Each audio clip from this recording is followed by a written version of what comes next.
Whoa. I'm running short of words right now, but I cannot afford this because I have to speak. Thank you so much for all the love, for all the warmth. Thank you for accepting me. Thank you very much.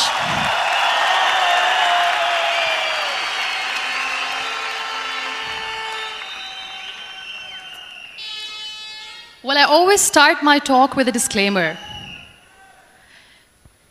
And that disclaimer is that I've never claimed to be a motivational speaker. Yes, I do speak, but I feel more like a storyteller because wherever I go, I share a story with everyone. Well, it is a story of a woman whose perfectly imperfect life made her who and what she is today. It's the story of a woman who, in pursuit of her dreams and aspirations, made other people realize that if you think that your life is hard and you're giving up on that because you think your life is unfair, think again.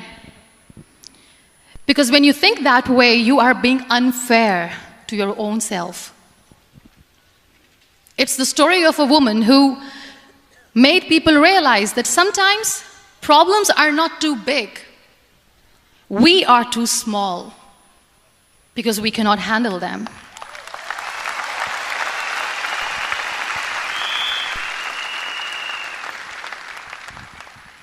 It is the story of a woman who with time realized that real happiness doesn't lie in success, money, fame. It lies within. Real happiness lies in gratitude. So I am here and I'm going to share the story of that woman. That is my story. The story of gratitude.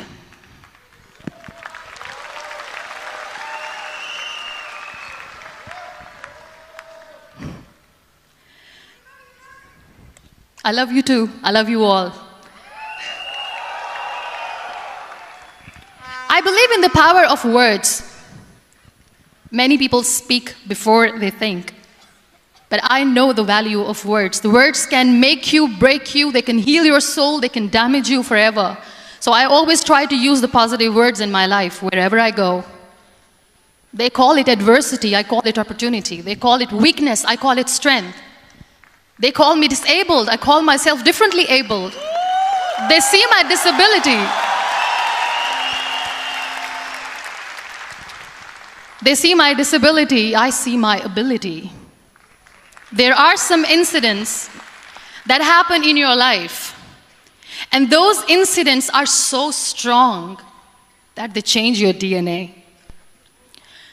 Those incidents or accidents are so strong that they break you physically. They deform your body, but they transform your soul.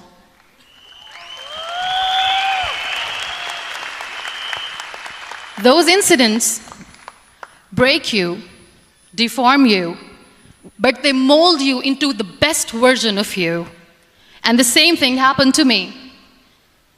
And I'm going to share what exactly happened to me. I was 18 years old when I got married. And this thing I'm sharing for the very first time on an international level. I was 18 years old when I got married.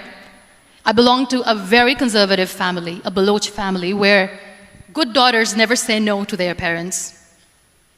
My father wanted me to get married. And all I said was, if that makes you happy, I'll say yes. And of course, it was never a happy marriage. Just about after 2 years of getting married, about 9 years ago, I met a car accident. Somehow my husband fell asleep and the car fell in the ditch. He managed to jump out, saved himself. I'm happy for him. But I stayed inside the car and I sustained a lot of injuries. The list is a bit long. Don't get scared. I'm perfectly fine now. Radius ulna of my right arm were fractured. The wrist was fractured. Shoulder bone and collarbone were fractured. My whole rib cage got fractured. And because of the rib cage injury, lungs and liver were badly injured. I couldn't breathe. I lost urinary bowel control. That's why I have to wear the bag wherever I go. But that injury that changed me and my life completely as a person and my perception towards living my life was the spine injury. 3 vertebrae of my backbone were completely crushed, and I got paralyzed for the rest of my life.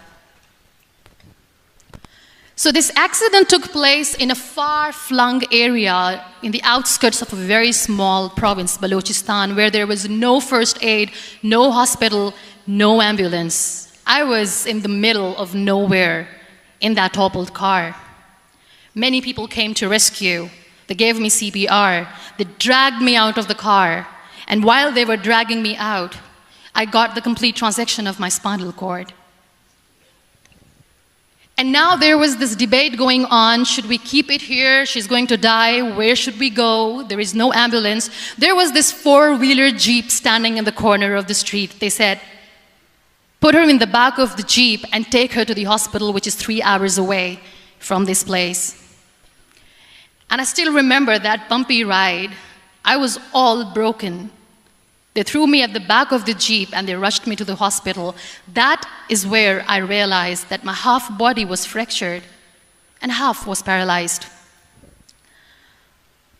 I finally ended up in a hospital where I stayed for 2.5 months.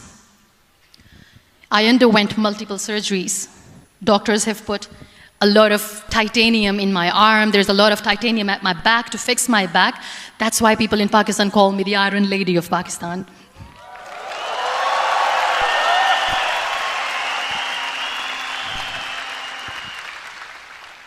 Sometimes I wonder how easy it is for me to describe all this all over again. And somebody has rightly said that when you share your story and it doesn't make you cry, that means you have healed.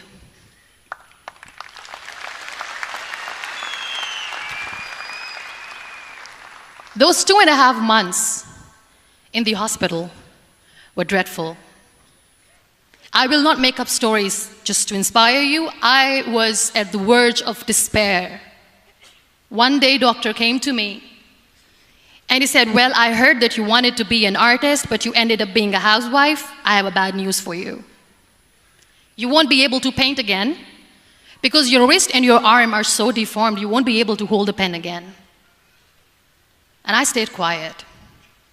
Next day, doctor came to me and said, your spine injury is so bad, you won't be able to walk again.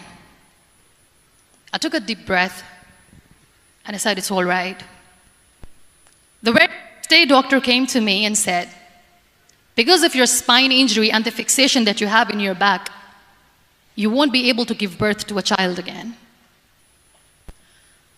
That day, I was devastated.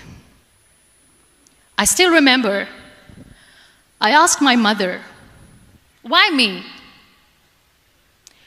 And that is where I started to question my existence. Why am I even alive? What's the point of living? I cannot walk, I cannot paint, fine, I cannot be a mother.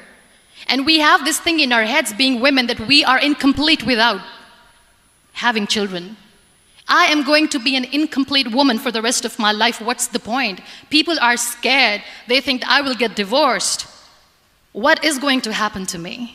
Why me? Why am I alive? We all try to chase this tunnel. We all do this because we see light in the end of the tunnel, which keeps us going. My dear friends, in my situation, there was a tunnel that I had to roll on, but there was no light. And that is where I realized that the words have the power to heal the soul. My mother said to me, this too shall pass. God has a greater plan for you. I don't know what it is, but He surely has.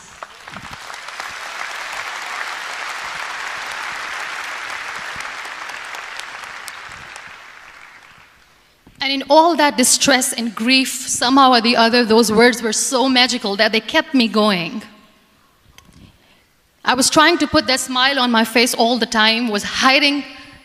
It was so hard to hide the pain, which was there. But all I knew was that if I will give up, my mother and my brothers will give up too. I cannot see them crying with me.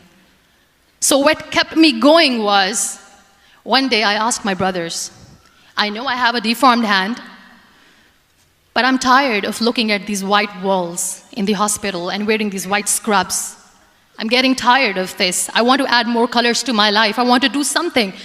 Bring me some colors. Bring me some small canvas. I want to paint. So the very first painting I made was on my deathbed, where I painted for the very first time.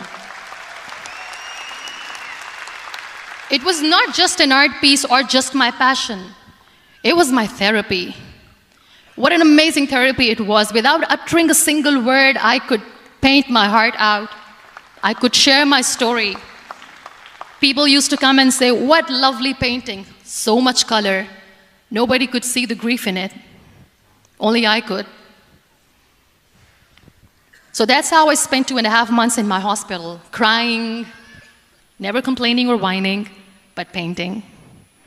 And then I was discharged, and I went back home.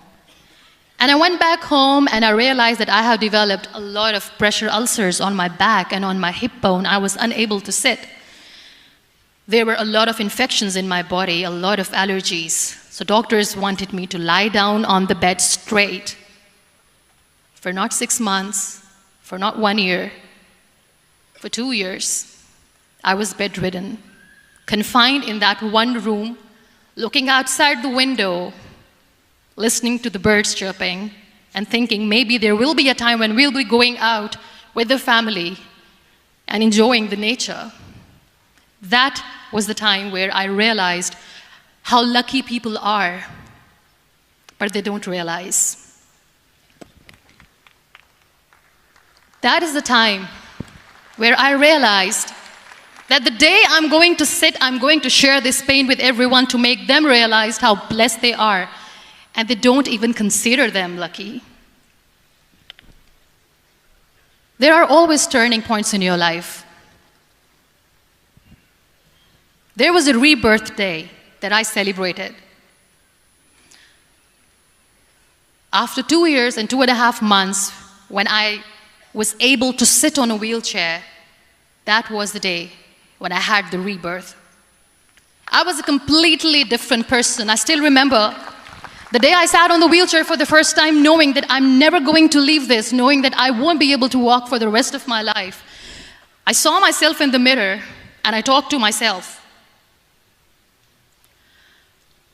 And I still remember what I said. I cannot wait for a miracle to come and make me walk. I cannot sit in the corner of the room crying, cribbing, and begging for mercy because nobody has time. So I have to accept myself the way I am. The sooner, the better. So I applied the lip color for the first time.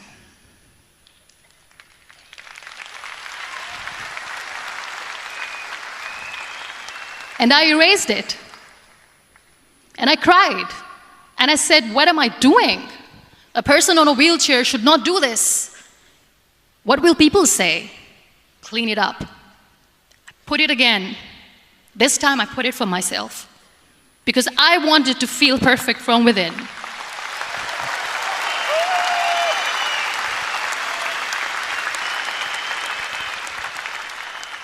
And that day I decided that I'm going to live life for myself. I am not going to be that perfect person for someone. I am just going to take this moment and I will make it perfect for myself. And you know how it all began? That day I decided that I'm going to fight my fears. We all have fears. Fear of unknown, fear of known, fear of losing people, fear of losing health, money.